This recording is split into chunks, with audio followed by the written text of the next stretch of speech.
Welcome back for another episode of Sunday Soul Day, your go-to podcast for personal and professional growth and weekly fuel for your mind, body, and soul. Our guest today went from pain to purpose. Denise Copeland is a healthcare professional, a certified emotional intelligence coach, and founder of Fearless Women, an organization dedicated to empowering and supporting women through their growth and healing journeys.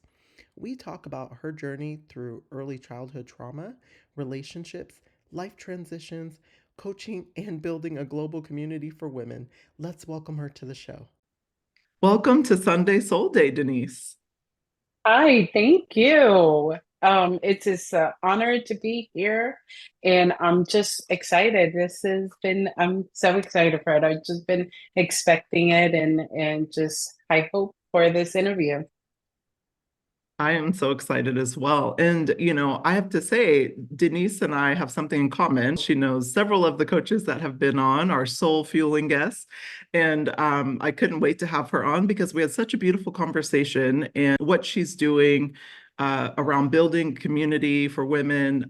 Can't wait to tell you guys a little bit more about that. But wanted to first start, where did you grow up, Denise? I was born in New York, and when that I was probably about four years old. I moved to Puerto Rico. I was raised in Puerto Rico, and I was about 17 when I moved to Florida. So I don't know. Even though I call myself Puerto Rican, I'm still Floridian. I love that. Whereabouts in Florida are you? I'm in Lake Mary. It's about 30 minutes from Orlando. I haven't been out there in a while, but a shout out to my godmother who lives in Tampa. Thank you for sharing that too, because I think it's important because when, we move around as children, as young adults, that also shapes us. and, you have navigated so many different experiences during that time from depression, suffering from anxiety, as well as trauma. Can you tell us a little bit more about that, along with your feelings of rejection and abandonment? Yeah, sure. Well, my dad had just what I don't know if I will say walked out really, but he left when I was about 5 years old.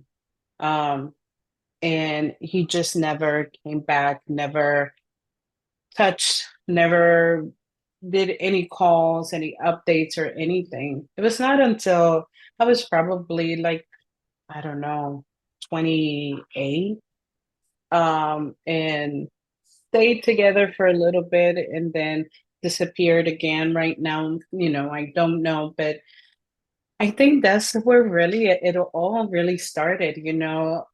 For me, I believe that as women, our first love is your dad. I mean, it's your mom too, but for us, Yeah.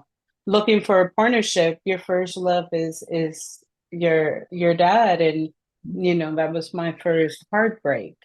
Hmm. Um, and it was hard through going through things because I felt that I can, through my marriage and then dating and breaking up, you still get your heartbreaks, and I felt like I was healing from them, but I still felt broken, like my heart was still broken. And it wasn't until one time I just looking into my past and just reflecting, I realized it's just like I need to go back to the first person that broke my heart and heal it and mend it, because otherwise everything that I start, and no matter how healed I can be from certain relationship, it's always going to be, that first time, the first person that broke my heart. So I had to go back to heal from that, and it was very hard. It was definitely very hard. I took I took probably 3 weeks just by myself, and just I went into depression at that time as well too, because it's not easy going back to trying to figure out what can you do, and just reflection, and just I think it was more of going through every single time that something happened through since he left to that moment and Mm. thinking, could it have been different if he would have been in my Mm. life? Mhm. Would have been, you know, would I have been would I had self-love? Would I had just thought about love differently? Would I have been in a different place, in a different career? I just, and for me, it was just like the unknowing and feeling like that. It was just like it just felt very dark. I was always sleeping. Um, and it just it was a moment that I needed to go through. And I held down to a phrase that a friend of mine said. Um, she said, "Go where you need to go, but don't stay stuck." Yeah, absolutely. I definitely learned that my life is what it was meant to be without him. That this is what needed to be. That there's certain reasons that even though I don't know, and instead of also thinking about all the things that it could have been if he was in my life, also how my life in a negative way could have had impacted me if he stayed in my life. Mm. He had some addictions to alcohol, and he's always been in and out. So could that affected me even more? So I just have to just believe that this was the best thing that it was meant for me to go through and happen. That Mm. even him leaving, it was not really so much a rejection, but kind of like saving me from something else. Mm. But obviously, I took it as rejection and abandonment. So Yeah, and you mentioned being violated as a child too, played a significant role in your trauma. Um, I don't know how much you want to share there, but you know, I can only imagine, along with the abandonment wound, the depression and anxiety that was exasperated. Um, yeah, so that happened around the same time, wow. and The same I time he remember, left, right? yeah. Yeah. So, and I did not make this. I didn't link. I'm really good about linking some of my issues with my past trauma because I want to know where it was born or where it was created. And I never did this link until last year. I was going through my certification. I was towards the end, everybody rushing to get their hours for the exams. And uh, this lady and I actually lost contact with her, but she was amazing. She needed 1 hour, and I said I will volunteer. And it was about relationships. And I said, oh, let me see if indeed me saying that I'm not dating is because I'm really busy, or is it something else that I have hidden and I just don't want to share, or go through it. So we went through it, and we were going through all the daddy issues, mom issues, and we kept on going further and further until she tells me, I told her that at 5 years old, my dad had left. And I also told her that at 5 year old, I was molested by my step grandfather, which it was his grandfather. No, actually, it was my step great grandfather, his grandfather. Um, and she was telling me, I don't know if you ever had made the connection, um, but you ever thought about and realized that at 5 year old, two dramatic things happened to you at such a young age? And it was like, oof, I'm like, oh my gosh, like I didn't think about it. So we talked about it, and then she goes again and tells me, I want to ask you another question. Going back to when that 5 year old and you were you were in that situation. How does she feel?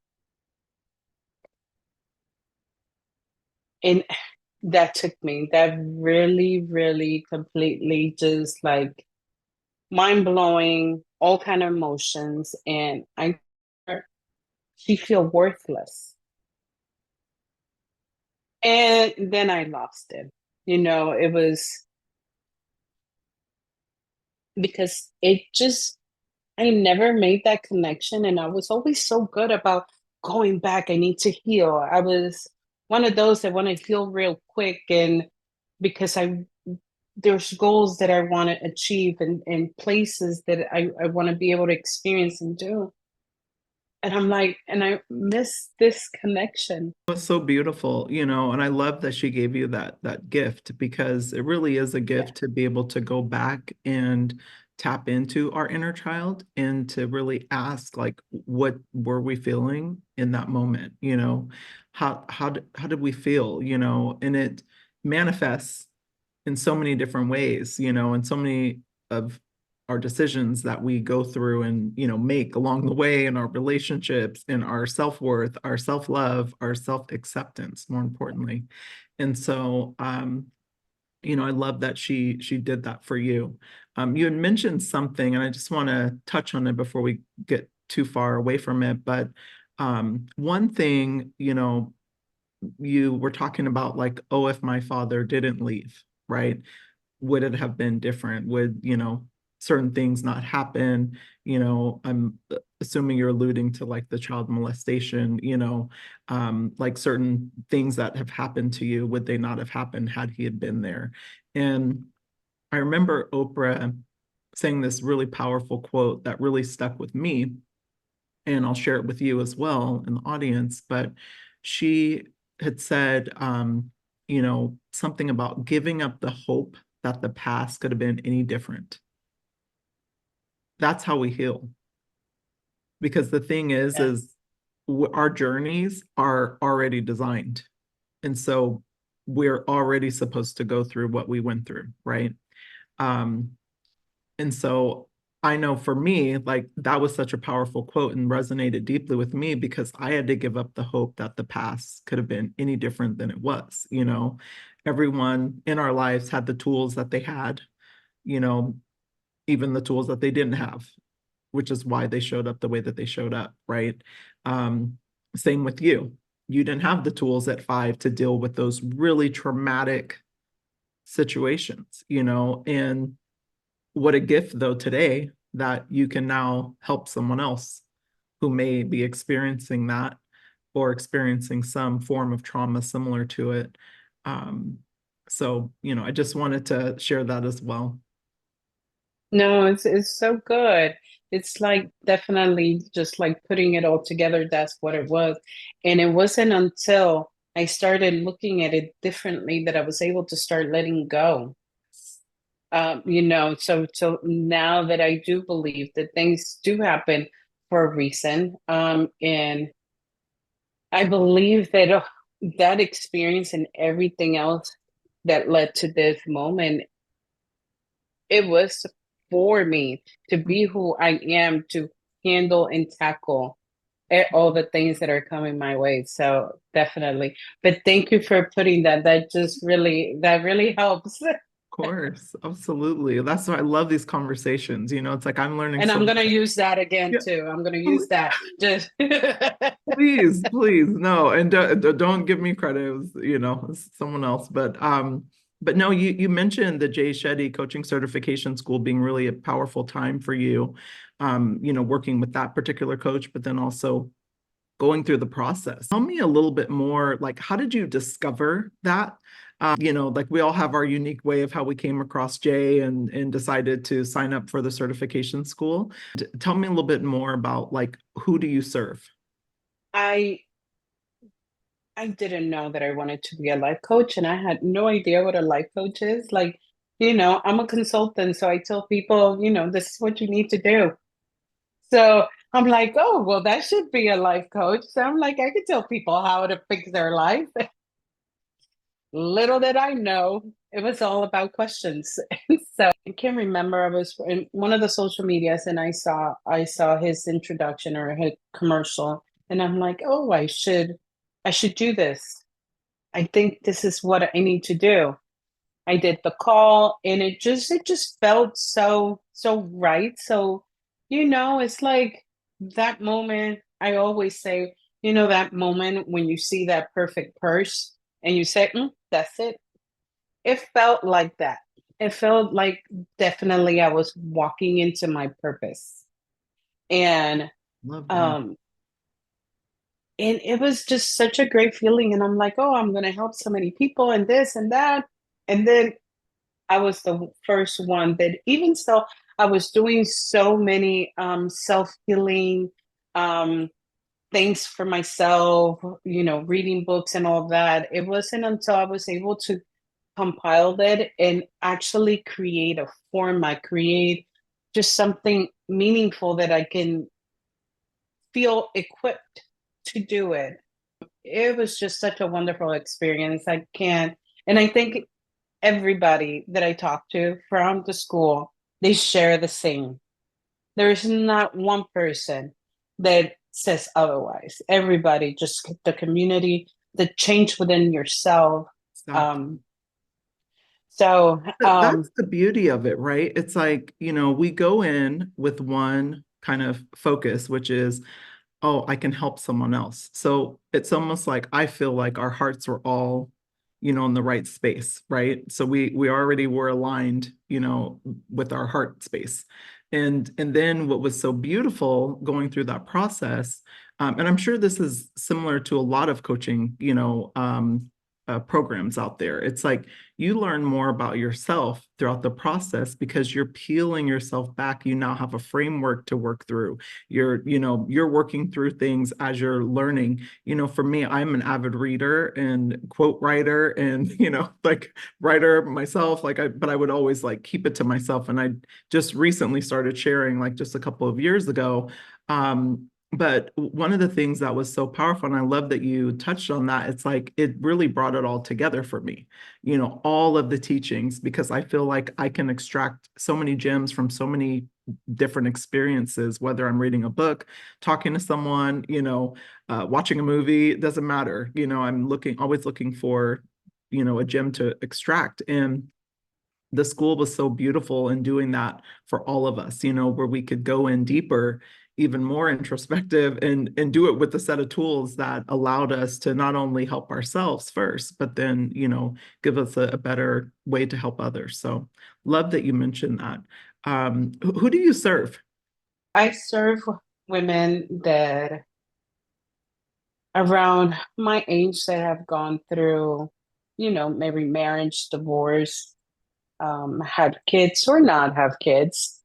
And the women that feels that that there's more out there for them. Let me help you get there. Let me, and not so much talking and focusing on the trauma, but sometimes is how can you go through life still having trauma, but not making that be your focal point and not saying, oh, I can't do that because I went through this or suffered from this.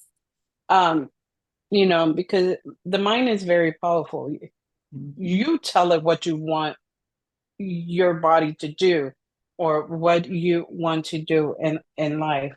So even though there's been traumatic life in somebody's past, but how to focus and how to accomplish your goals, your dreams. So that's who I focus in help myself an emotional intelligence coach. And I there was something about emotional intelligence that it was so impactful in my life, even though I really didn't know what it meant. Um, I obviously when I found out and about it, I used to be called too emotional.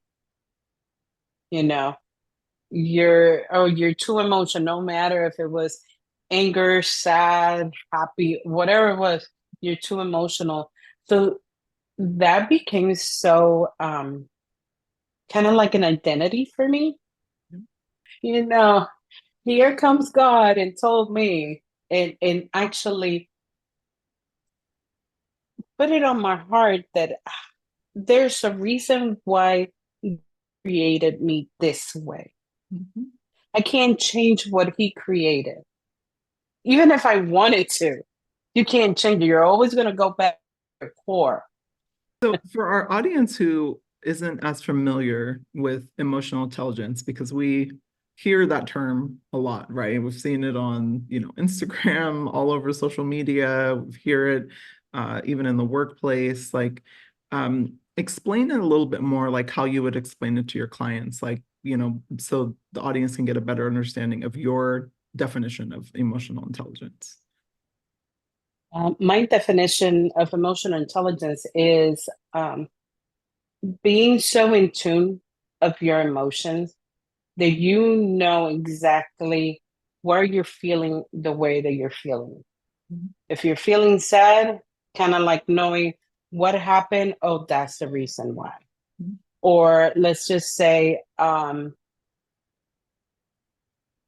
we get triggers, knowing exactly where those triggers are coming from instead of um, blaming others for it because you felt offended, but what is it really? What issues are Rooted. behind Yeah, that? yeah, I love that. And and also in reverse too, kind of understanding why certain people do certain things, and knowing that sometimes it can be a rejection for you, but if you really turn it around, it's because maybe that person is insecure. And it happened a lot with me for dating, for like an example, because I could have felt rejected from somebody that I was dating. Mhm. Reality was that that person was insecure of being with me for whatever reason it was, um, and couldn't handle me as in a way of sometimes some women are powerful women and you not every man is secure enough to be right next to a powerful woman, and a lot of that happens to me. So I got rejections like that, but it wasn't until I realized, and you start thinking about some of their traumas or some of the things that they're dealing with that make them act that way. Mhm. So it's just really being aware of your emotions and other people's emotions, Yeah. and how that dynamic works. Yeah, I think I like what you said in the beginning when you said it's like, emotional intelligence is this is how I define it. It's like where you begin and where you end.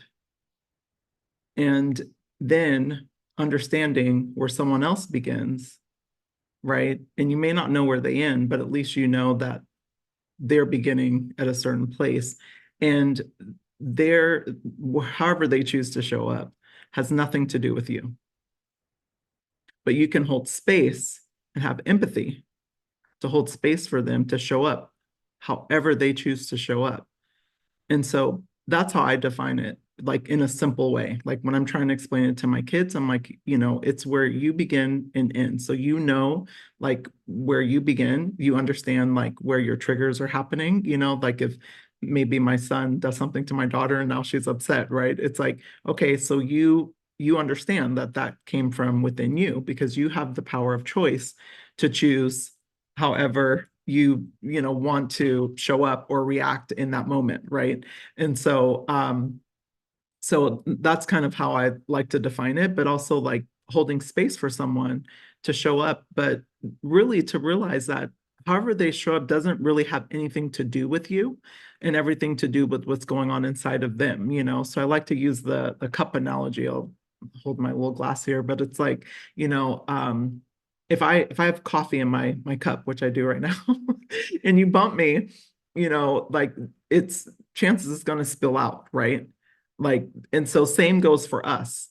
So whatever we are fueling ourselves up with is what's going to spill out. And so if we're not taking care of ourselves, if we're not, working on our inner child, working on ourselves, working on our healing, working on, being a better version of who we are, whatever's inside of us is going to spill out the minute that we're bumped, nudged, triggered, you know?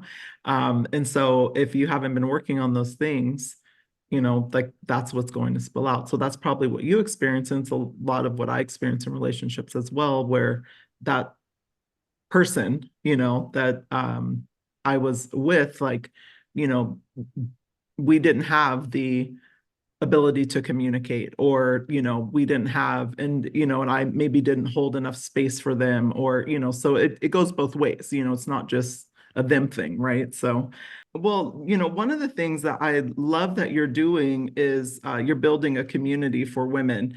What is Fearless Women, and can you share some key moments in your personal journey that kind of led you to founding this beautiful community for women? Fearless Woman is a non-for-profit that support and empowers women globally, professionally and personally. And we're about to be 1 year that we are, thank you. Yes. Good job. 1 year that we've been working on this is with other Jay Shetty coaches, and I had a vision on how it will look like. And I talk always about the community that we experience at the school and how much that helped me and empowered me to move forward. Um, going through depression, some of the parts, I was able to count people. I'm like, oh my gosh, how great it will be that if we had a platform where we can empower and help, and any of the women around the world needs somebody to reach out to, you can go right there to start a platform and be able to share and be open to share. So I I went and I spoke to two of my friend coaches, Shadab and Simran, and I said, this is what I want to do. And I didn't have to say too much about, they were just completely in. So that we started talking about it sometime in June, July last year. August 1st, we started on Instagram and we started doing interviews.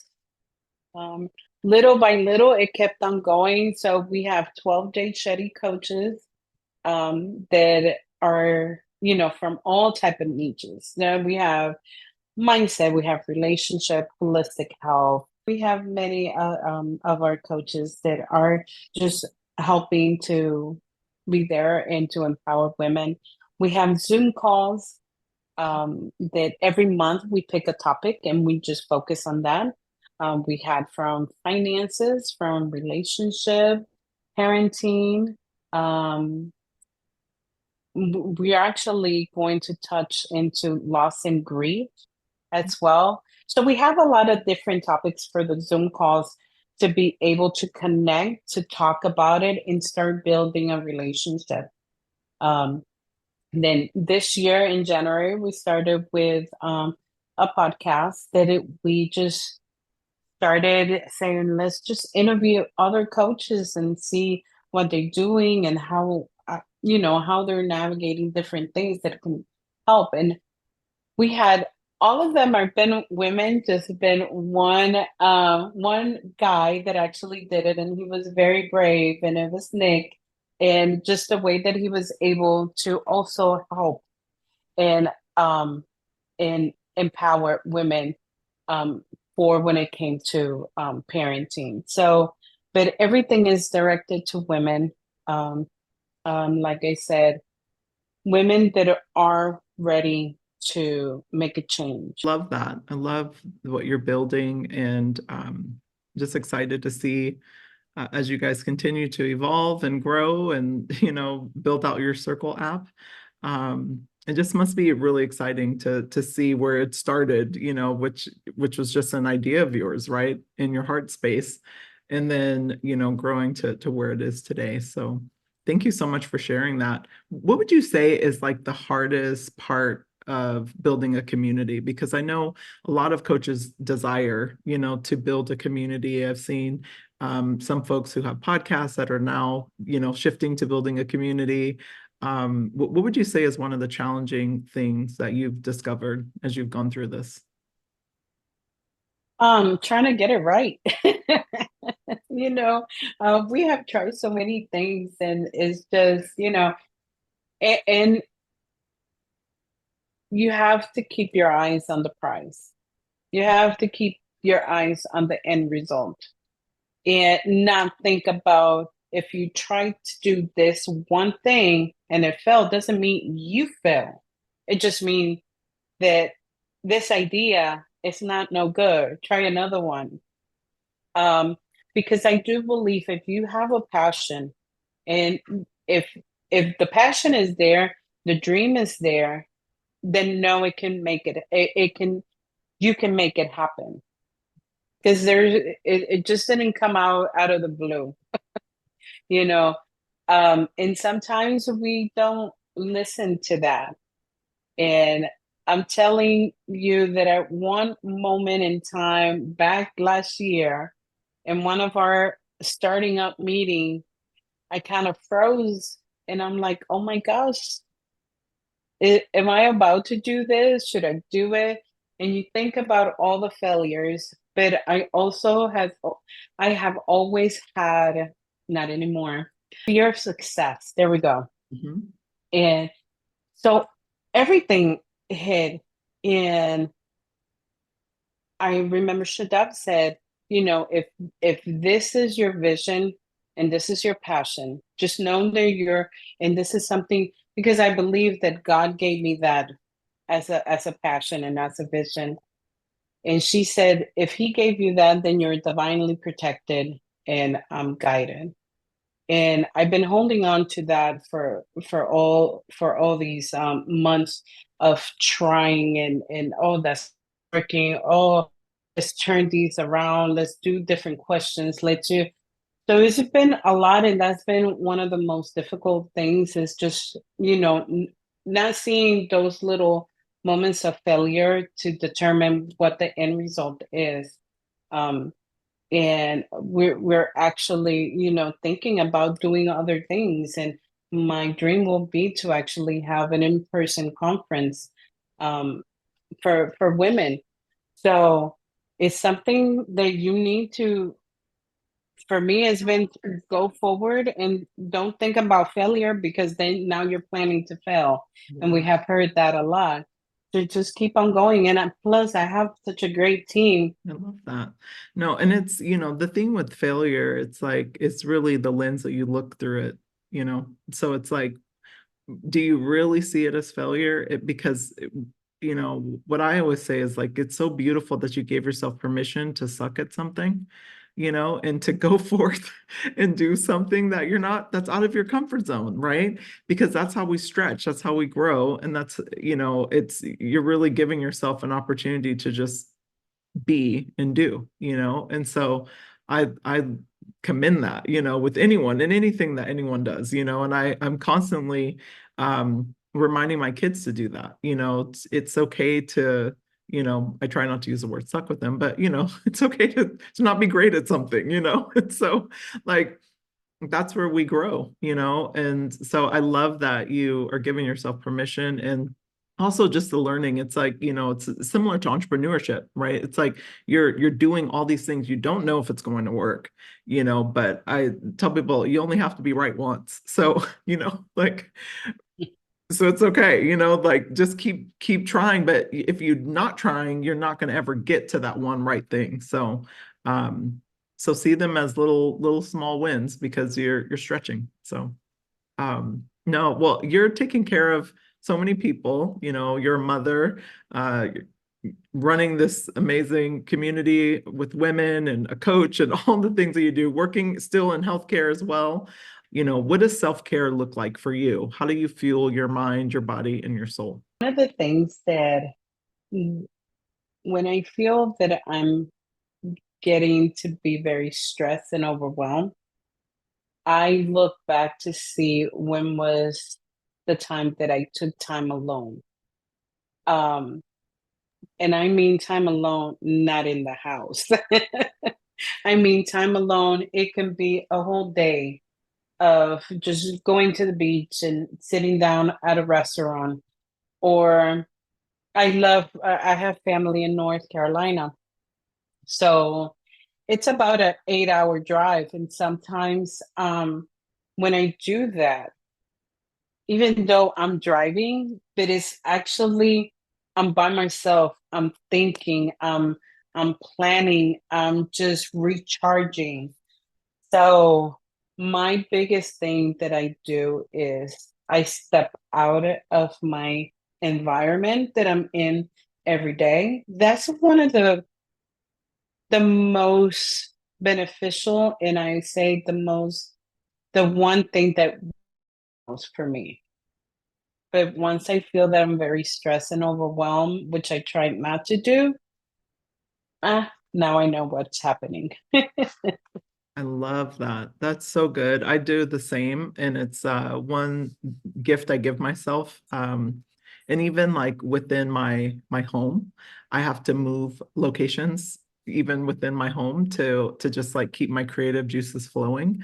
But I love to work, like you said, from a coffee shop where I'll go. They have a lot of those like kind of WeWork and those joint co-working spaces, all throughout my area. So I love love crashing in there and hanging out and just getting the energy from other people too, because that's another thing. I work at home alone, so it's kind of nice to feel the energy of others as well. So I love that you give yourself that gift because it truly is a gift. And I think a lot of times people have such a hard time being alone and being within their thoughts and being, listening to their own voice, you know, because others' voices are so much louder that they can't turn their own voice up. So I love that you give yourself that. Do you have any books or podcast recommendations that have kind of helped you throughout your beautiful journey that you've been on and all the different transitions that you've gone through that you can share with our audience? One of the ones that I would say it was it was not the go getter, but the go giver,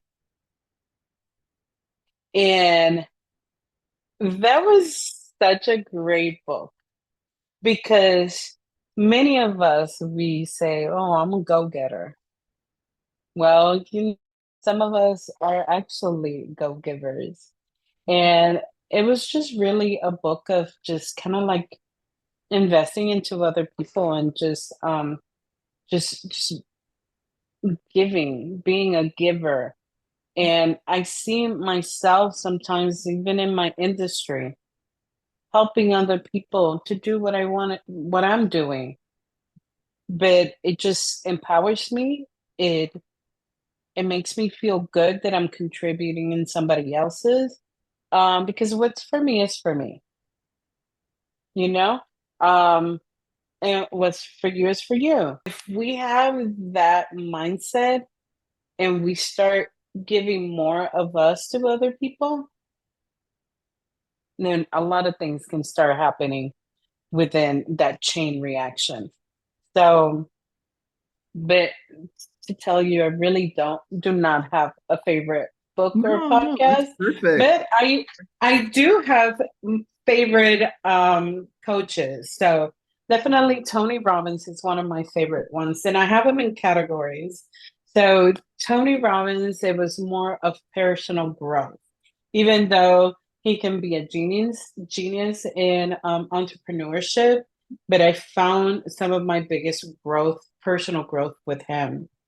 Um, then I had and I always mess up his last name, but his name is Tom Bailey.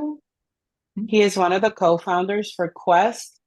Now, if you want to build something, he's a beast on trying to get people to push themselves for entrepreneurship. You have a dream, you have a business, he will push you with all the motivational, but also all the tools he gives you. And then Simon Sinek, if you want to build relationships, he was just the best. I feel that through his teaching has made me be the leader that I am. I love all those people you name, especially Simon Sinek. I love his work. Start with why is like the mantra for so many things for me. So I love those recommendations. I'm actually going to add that to my question because I love, not everyone's a reader. Some people love podcasts, some people hate them, but maybe there's, coaches that they turn to. So I'm going to add that to my list. Thank you for that. Well, tell the audience, because you already kind of shared a little bit about what's next for you as you're, working on your Circle app and, building out your community. But tell the audience where they can find you, and also like if they're interested in, joining, how they can go about doing that. First of all, we have our website, thefearlesswoman.org. Through there, we have a sign up to receive emails. And through there, we can get you signed up for the circle. It will send an invitation. Also, we have Instagram, which is Fearless Woman 2023. Also, YouTube is Fearless Woman 2023. And Facebook is Fearless Woman. Amazing. Well, I have to say, this has been such a beautiful conversation. I just want to thank you so much for coming on, being vulnerable, sharing your wisdom, and and just um, showing up as your authentic self. I appreciate you. Thank you so much. You're welcome. Thank you for having me. It was a pleasure. And the same with you. Just a connection that just flows.